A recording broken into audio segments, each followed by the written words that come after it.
দেখছেন কলকাতা টিভির সঙ্গে আমি তসমিনা। শুরু করছি আরো বারো। রেপো রেট বদল করলো আরবিআই। 25 বেসিস পয়েন্ট কমানোর কথা ঘোষণা আরবিআই এর গভর্নরের। রেপো রেট 6.5% থেকে কমে দাঁড়ালো 6.25%। গত 2 বছর রেপো রেট অপরিবর্তিত ছিল, আর এরপর রেপো রেট বদল করলো আরবিআই। এই মুহূর্তে আমাদের সঙ্গে ফোন লাইনে রয়েছে কলকাতা টিভির পলিটিক্যাল এডিটর আশিস চট্টোপাধ্যায়। আশিস দা, অর্থনীতিতে এর কি প্রভাব পড়তে পারে?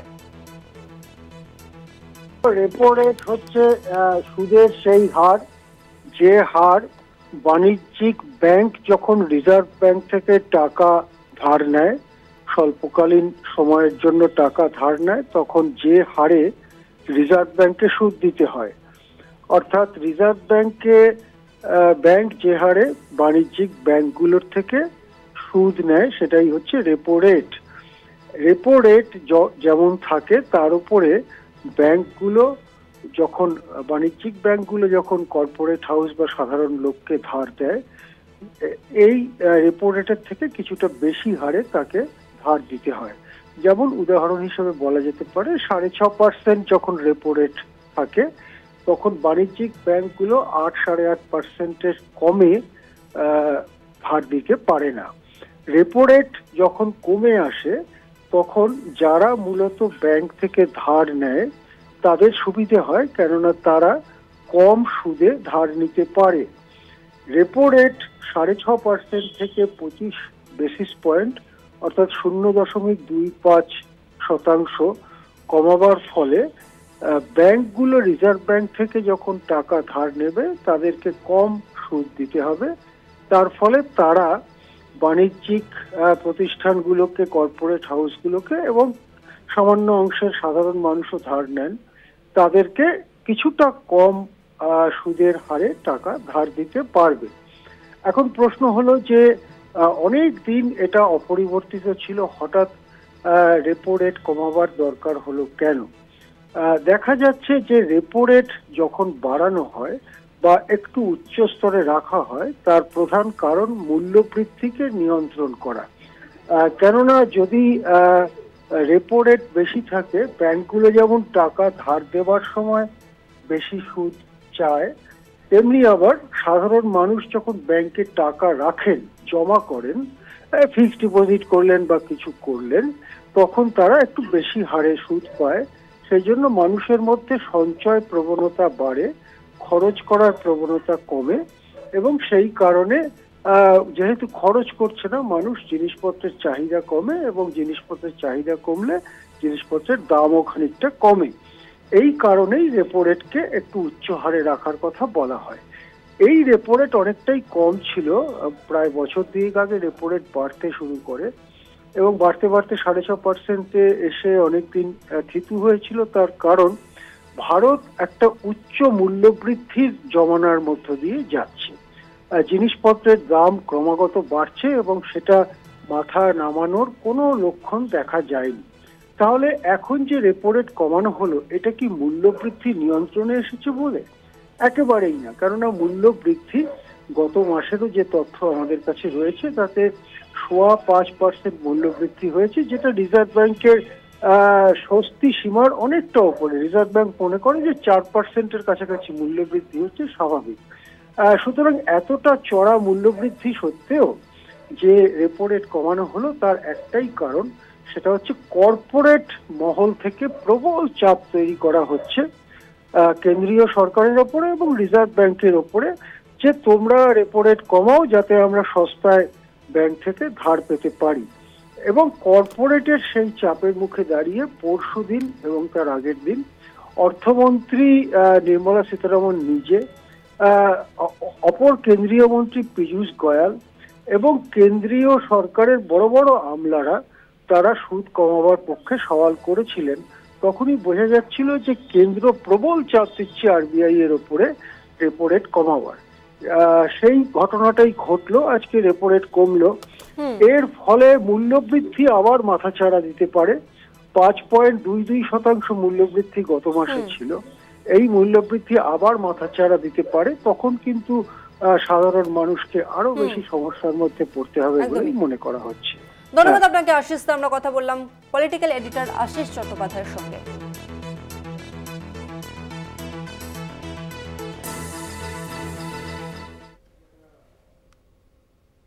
এরপর যে খবরে নজর রাখবো, নিম্ন আদালতে সন্দীপ ঘোষের আর্থিক দুর্নীতি মামলার চার্জ পিছল। কলকাতা হাইকোর্টে মামলা চলাকালীন চার্জ ফ্রেম নয়, সন্দীপের আবেদন গ্রহণ করলো কলকাতা হাইকোর্ট। এই মুহূর্তে আমাদের সঙ্গে ফোন লাইনে রয়েছে প্রতিনিধি পীযূষ কান্তি নাগ। পীযূষ কান্তি দা, হাইকোর্ট কি জানালো?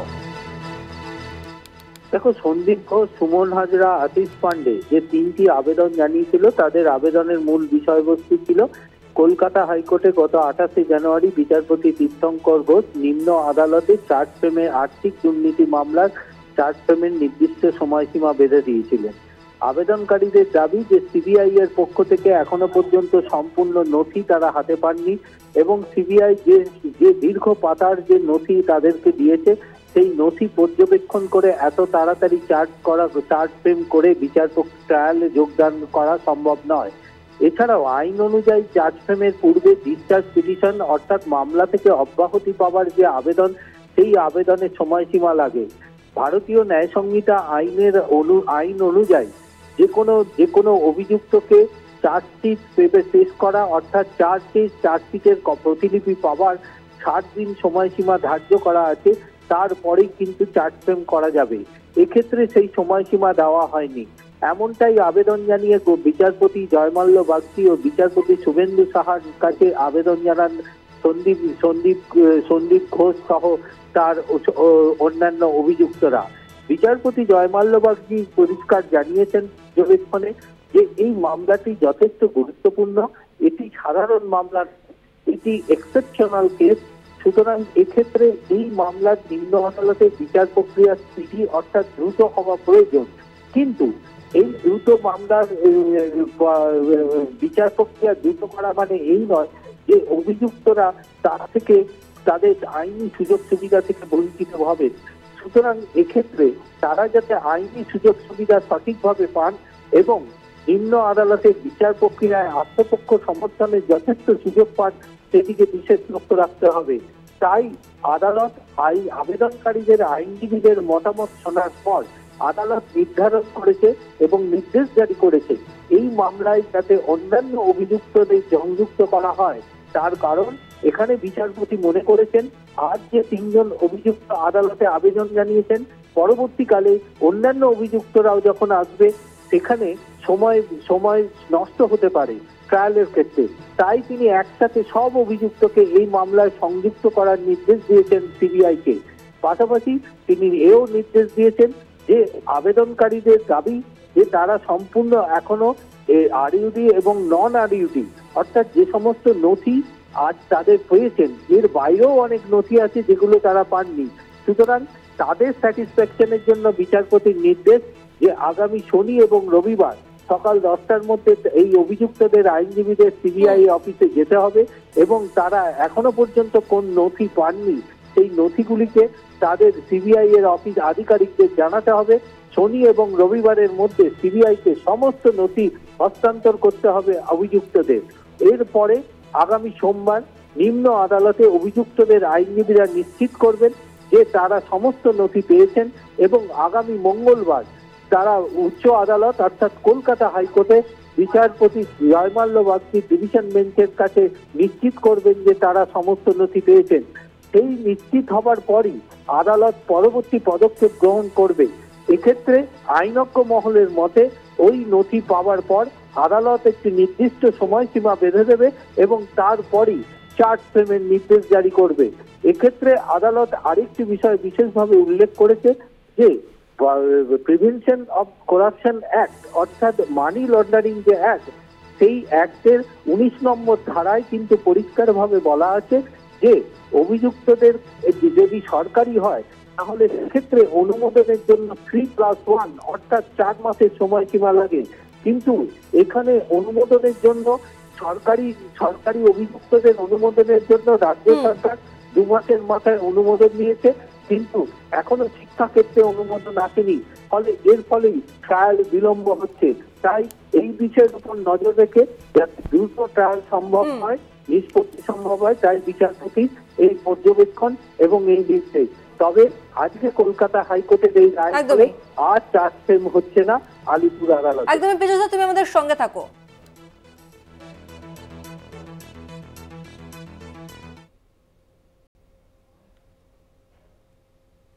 আগামী সোমবার 10ই ফেব্রুয়ারি থেকে শুরু হচ্ছে রাজ্য বিধানসভার বাজেট অধিবেশন। রাজ্যপালের ভাষণের মধ্যে দিয়ে শুরু হবে অধিবেশন। আগামী 11ই ফেব্রুয়ারি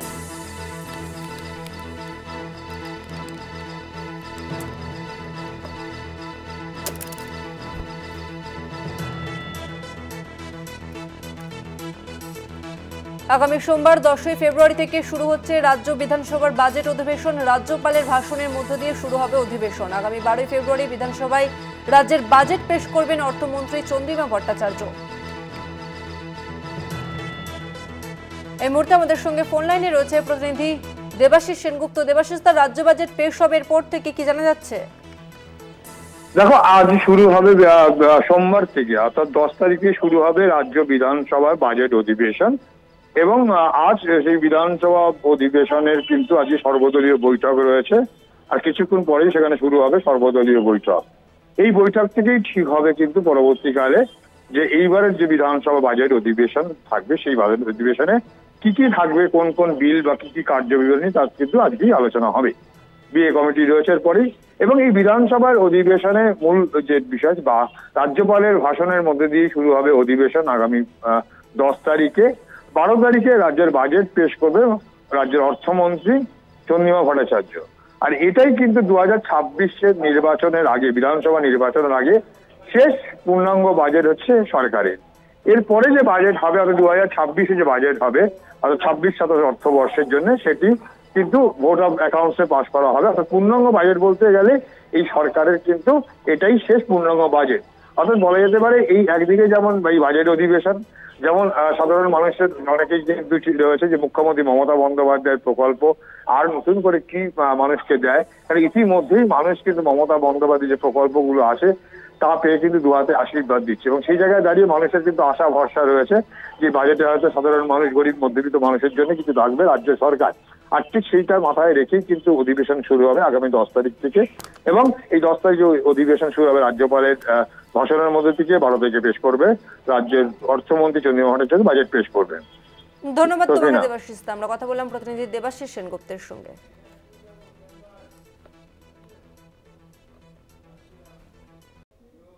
সরকারি ভাতা নিয়েও বেসরকারি হাসপাতালে রোগীদের চিকিৎসা। রাজ্যের বিভিন্ন জেলার 19 জন চিকিৎসকের বিরুদ্ধে অভিযোগ। 19 জন সরকারি ডাক্তারকে স্বাস্থ্য ভবনে হাজিরার নির্দেশ। 12 ও 20 ফেব্রুয়ারি স্বাস্থ্য ভবনে হাজিরার নির্দেশ দেওয়া হয়েছে 19 জন সরকারি চিকিৎসককে। সরকারি ভাতা নিয়েও বেসরকারি হাসপাতালে চিকিৎসা করার জন্য 19 জন সরকারি ডাক্তারকে স্বাস্থ্য ভবনে হাজিরা দেওয়ার নির্দেশ দেওয়া হলো। আর একবার জানিয়ে রাখবো, সরকারি ভাতা নিয়ে বেসরকারি হাসপাতালে রোগীদের চিকিৎসা এবং ঠিক সেই কারণে রাজ্যের বিভিন্ন জেলার 19 জন চিকিৎসকের বিরুদ্ধে অভিযোগ দায়ের। 19 জন সরকারি ডাক্তারকে স্বাস্থ্য ভবনে হাজিরার নির্দেশ। 12 ও 20 ফেব্রুয়ারি স্বাস্থ্য ভবনে হাজিরার নির্দেশ দেওয়া হয় ওই 19 জন সরকারি ডাক্তারকে।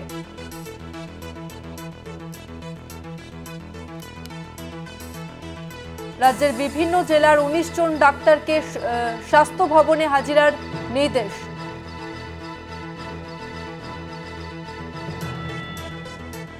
আরো একবার জানিয়ে রাখবো, সরকারি ভাতা নিয়েও বেসরকারি হাসপাতালে রোগীদের চিকিৎসা এবং যা নিয়ে রাজ্যের বিভিন্ন জেলার 19 জন চিকিৎসকের বিরুদ্ধে অভিযোগ জমা পড়েছে। ওই 19 জন সরকারি ডাক্তারকে স্বাস্থ্য ভবনে হাজিরার নির্দেশ। 12 ও 20 ফেব্রুয়ারি স্বাস্থ্য ভবনে হাজিরার নির্দেশ দেওয়া হলো।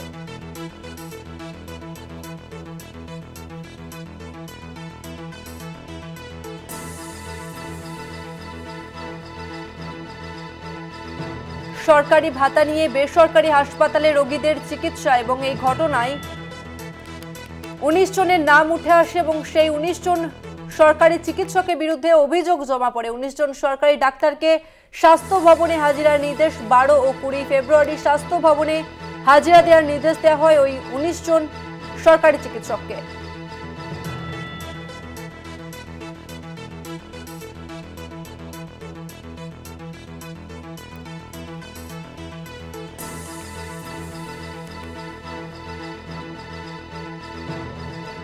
আর একবার জানিয়ে রাখবো, সরকারি ভাতা নিয়ে বেসরকারি হাসপাতালে রোগীদের পরিষেবা। রাজ্যের বিভিন্ন জেলার 19 জন চিকিৎসকের বিরুদ্ধে অভিযোগ। 19 জন সরকারি ডাক্তারকে স্বাস্থ্য ভবনে হাজিরার নির্দেশ দেওয়া হয়েছে 12 ও 20 ফেব্রুয়ারি। স্বাস্থ্য ভবনে হাজিরার নির্দেশ দেওয়া হয়েছে ওই 19 জন চিকিৎসককে। সরকারি ভাতা নিয়ে বেসরকারি হাসপাতালে রোগীদের চিকিৎসা এবং যার কারণে 19 জন চিকিৎসকের নামে অভিযোগ জমা পড়েছে এবং সেই 19 জন চিকিৎসককে এবার স্বাস্থ্য ভবনে তলব করা হলো। 19 জন সরকারি ডাক্তারকে স্বাস্থ্য ভবনে হাজিরা দেওয়ার নির্দেশ দেওয়া হয়েছে। 12 ও 20 ফেব্রুয়ারি স্বাস্থ্য ভবনে হাজিরার নির্দেশ দেওয়া হয়েছে ওই 19 জন সরকারি চিকিৎসককে।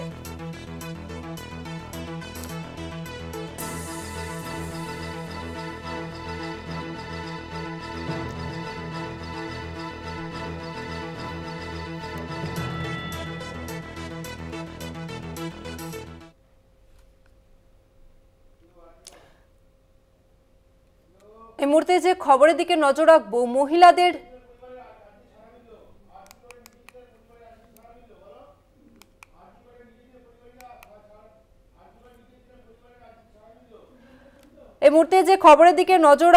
আরজি করে নির্যাতিতার পরিবারের আরজিতে সাড়া মিলল। আরজি করের নির্যাতিতার পরিবারের আরজিতে সাড়া মিলল। ফের সিবিআই তদন্তের দাবি ছিল সুপ্রিম কোর্টের। আর একবার জানিয়ে রাখবো, আরজি করের নির্যাতিতার পরিবারের আরজিতে সাড়া মিলল। ফের সিবিআই তদন্তের দাবি ছিল সুপ্রিম কোর্টের। কলকাতা হাইকোর্টে মামলা ফেরানোরও দাবি পরিবারের। দুই আবেদনে দ্রুত শুনানিতে না সুপ্রিম কোর্টে। আরজি করের নির্যাতিতার পরিবারের আরজিতে সাড়া মিলল। ফের সিবিআই তদন্তের দাবি ছিল সুপ্রিম কোর্টের। কলকাতা হাইকোর্টে মামলা ফেরানো দাবি পরিবারের। দুই আবেদনে দ্রুত শুনানিতে না সুপ্রিম কোর্টে।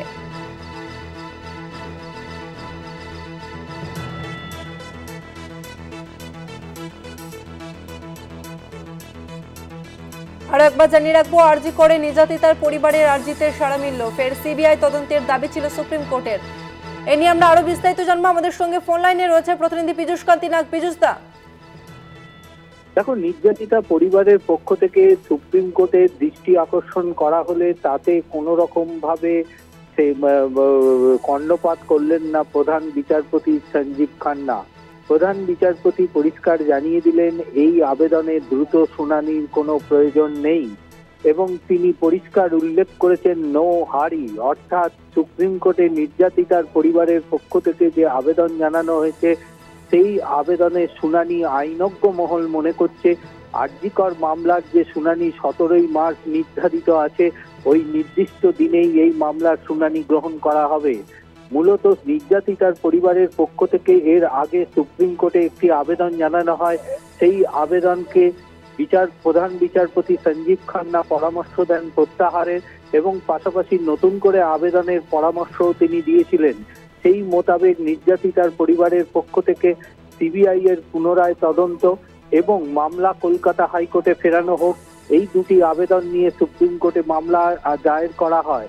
সেই মামলায় দ্রুত শুনানির জন্য আবেদন জানিয়েছিলেন নির্যাতিতার পরিবারের আইনজীবীরা, কিন্তু প্রধান বিচারপতি সঞ্জীব খান্না জানিয়ে দিলেন এই আবেদনে দ্রুত শুনানির কোনো প্রয়োজন নেই, অর্থাৎ দ্রুততার কোনো প্রয়োজন নেই বলে পরিষ্কার জানিয়ে দিল সুপ্রিম কোর্ট। আইনজ্ঞ মহলের মতে এই মামলার শুনানি, মূল আরজিকর মামলার শুনানি 17ই মার্চে একসঙ্গেই করবে সুপ্রিম কোর্ট। ধন্যবাদ তোমাকে পীযূষ দা। আমরা কথা বললাম প্রতিনিধি পীযূষ কান্তি নাগের সঙ্গে। আরো একবার জানিয়ে রাখবো, আরজি করে মহিলা চিকিৎসকের ধর্ষণ খুনের ঘটনায় নির্যাতিতার বাবা মায়ের মামলাটিতে তাড়াহুড়োর কোনো প্রয়োজন নয়, এমনটাই জানালো সুপ্রিম কোর্ট। দ্রুত শুনানির আবেদন জানিয়ে শীর্ষ আদালতে দ্বারস্থ হয়েছিল নির্যাতিতার পরিবার, তবে পুনরায় সিবিআই তদন্ত চায় তারা। শুক্রবার সুপ্রিম কোর্টের প্রধান বিচারপতি সঞ্জীব খান্না জানিয়েছেন যে এই মামলায় তাড়াহুড়োর কোনো প্রয়োজন নেই। আগামী 17ই মার্চ নির্ধারিত দিনেই মামলাটি শুনবে আদালত।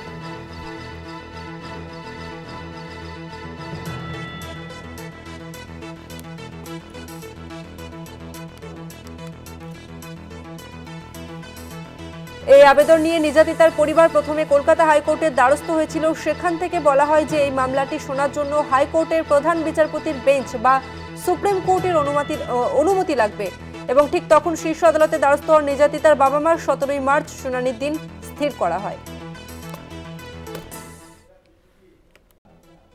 সাংবাদিক বৈঠকে রাহুল গান্ধী সরাসরি নজর রাখবো সেদিকে।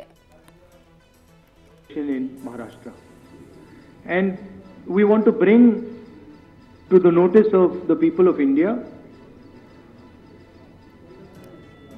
some information that we have found about the Maharashtra election.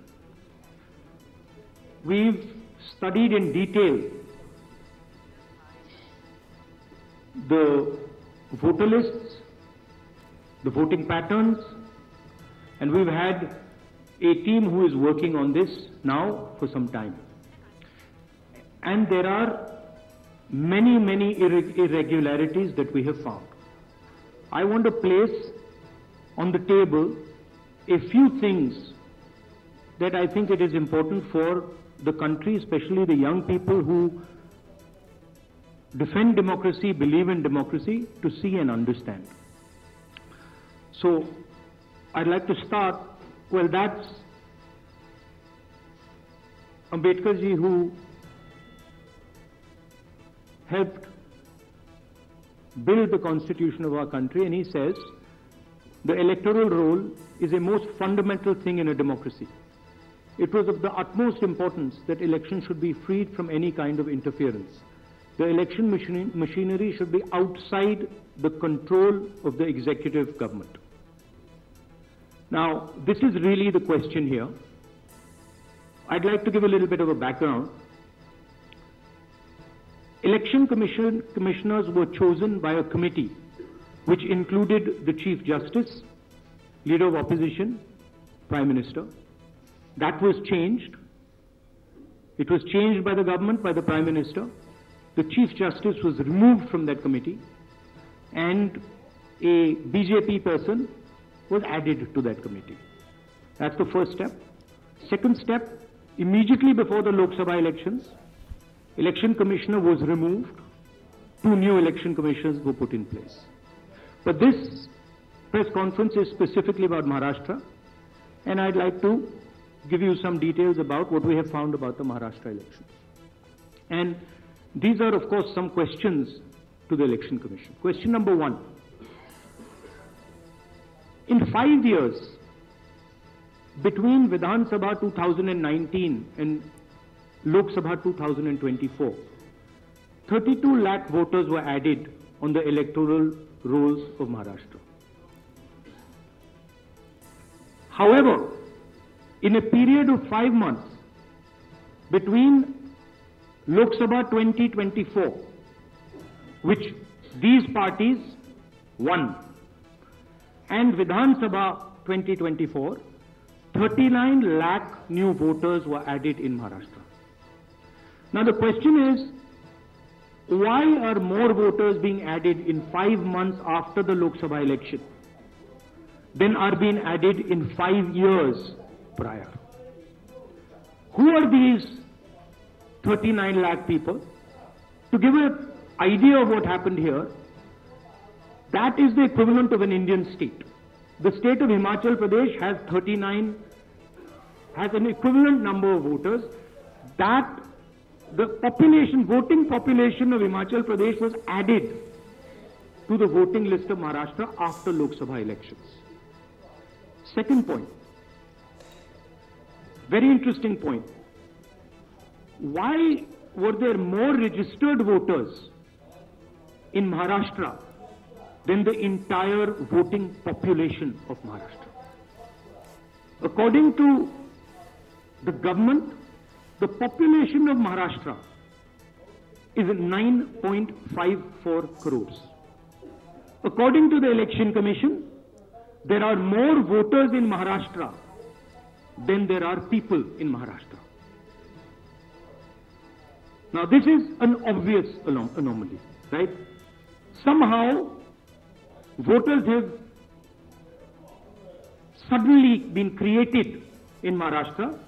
The government itself is saying our population is 9.54 crores,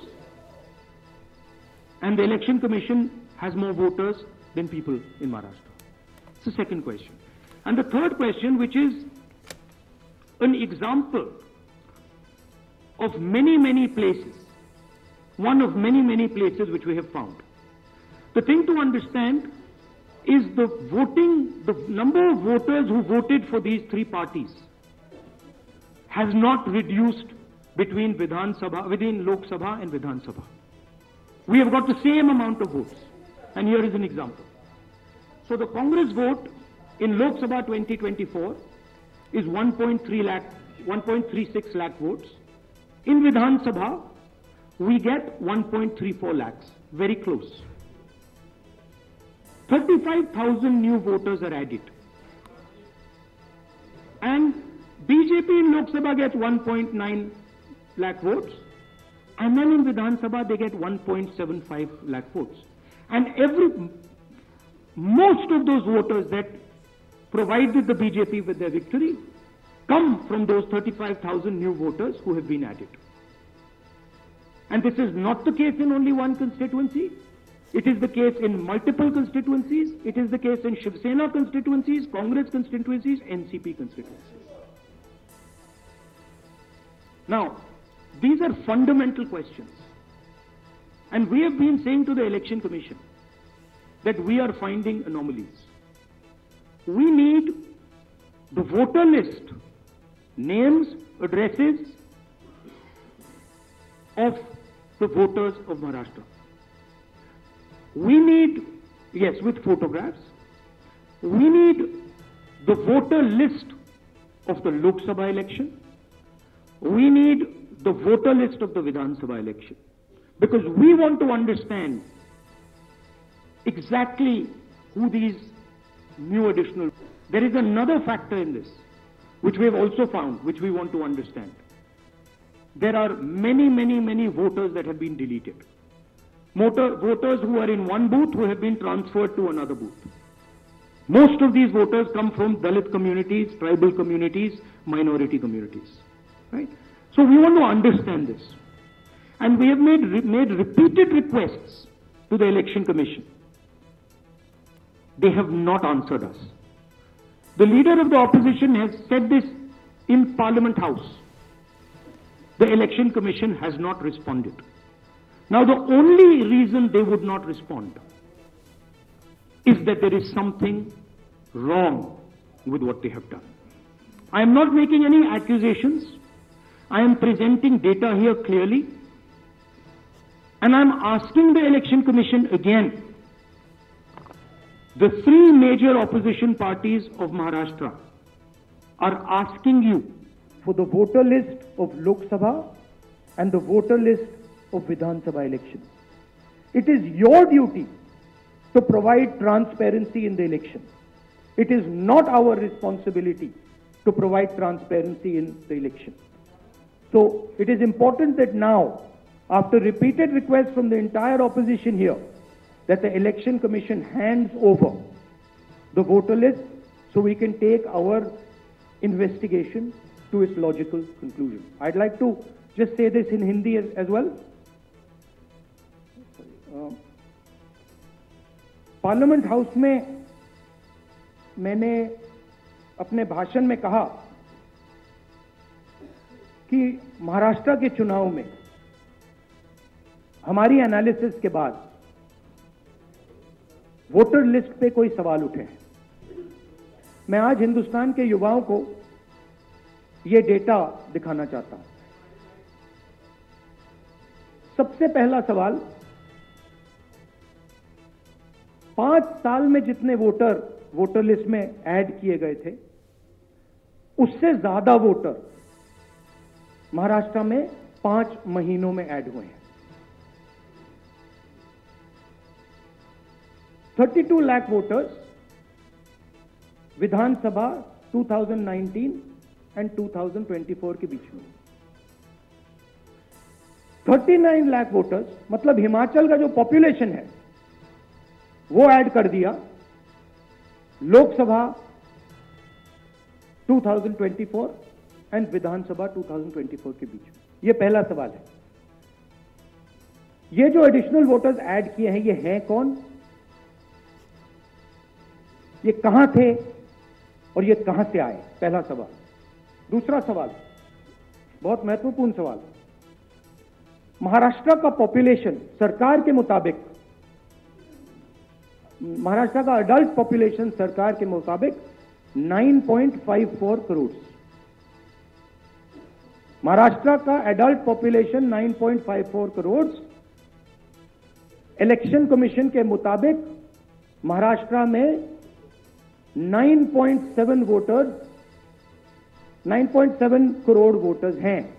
इसका मतलब इलेक्शन कमीशन कह रहा है, देश की जनता को कह रहा है, देश के युवाओं को कह रहा है कि महाराष्ट्र में एडल्ट पॉपुलेशन से ज्यादा वोटर्स हैं। ये कैसे हो सकता है?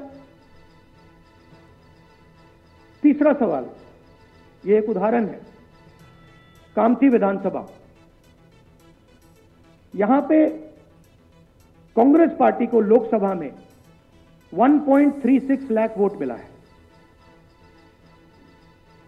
विधानसभा में तकरीबन उतना ही वोट हमें मिला, 1.34 लाख। ये चुनाव हम जीते, लोकसभा वाला। लोकसभा के चुनाव में बीजेपी को 1.19 लाख वोट मिलता है। इस कंस्टिट्यूएंसी में 35,000 नए वोटर्स ऐड होते हैं और वो 35,000 के 35,000 वोटर सीधे बीजेपी के खाते में जाते हैं और बीजेपी चुनाव जीतती है। ये एक उदाहरण है, ऐसे महाराष्ट्र में अनेक उदाहरण हैं। हमारी कंस्टिट्यूएंसीज में, एनसीपी की कंस्टिट्यूएंसीज में, शिवसेना की कंस्टिट्यूएंसीज। हमारा वोट महाराष्ट्र में कम नहीं हुआ है, बीजेपी का वोट ज्यादा हुआ है। ये वोटर्स कहां ऐड हुए हैं? जहां पे बीजेपी की स्ट्राइक रेट 90+% है। हिस्ट्री में 90% स्ट्राइक रेट नहीं रही। तो ये मैं देश की जनता को कहना चाहता था। अब हमने इलेक्शन कमीशन को एक बार नहीं, दो बार नहीं, 3, 4, 5 बार बोला है कि देखिए हम आरोप नहीं लगा रहे हैं, लगाना चाहिए मगर हम लगा नहीं रहे। हम आपसे सिर्फ महाराष्ट्र की वोटर लिस्ट मांग रहे हैं। लोकसभा की final voter list, name, address, photograph. Vidhan Sabha की final voter list, name, address, photograph. आप ये लिस्ट हमें नहीं दे रहे हो। ट्रांसपेरेंसी लाना आपका काम है। तीनों राजनीतिक पार्टियां, विपक्ष की पार्टियां। আরো আজ এই পর্যন্তই। দেখতে থাকুন কলকাতা টিভি রাত ৩, ৭ দিন।